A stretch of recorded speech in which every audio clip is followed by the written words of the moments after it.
քաղաքացին իրեն չպետք է զգա որպես տուգանվելու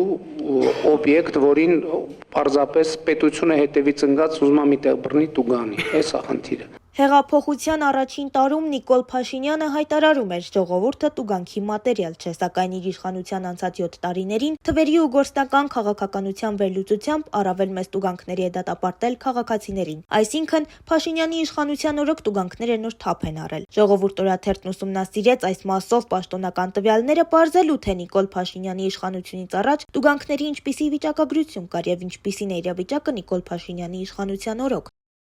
Եվ այսպես, 2016-ից 2021 թվականների տվյալների համաձայն տուգանված անձանց թիվը տարեստարի աճել է, մասնավորապես 2019 թվականին տուգանվածների քանակը գերազանցել է 2018 թվականի ցուցանիշը, 2019-ին տուգանված անձանց քանակը 463,599 էր, այնինչ 2018-ին 324,544 էր, իսկ արդեն 2022 թվականից հաշվառման համակարգը փոխվել է եւ տուգանքները հաշվվել են ոչ թե անձանց, այլ կիրառված տուգանքների քանակով։ 2022 թվականին տուգանքների ընդհանուր քանակը 1,977,489 էր, իսկ 2023-ին 2,561,027։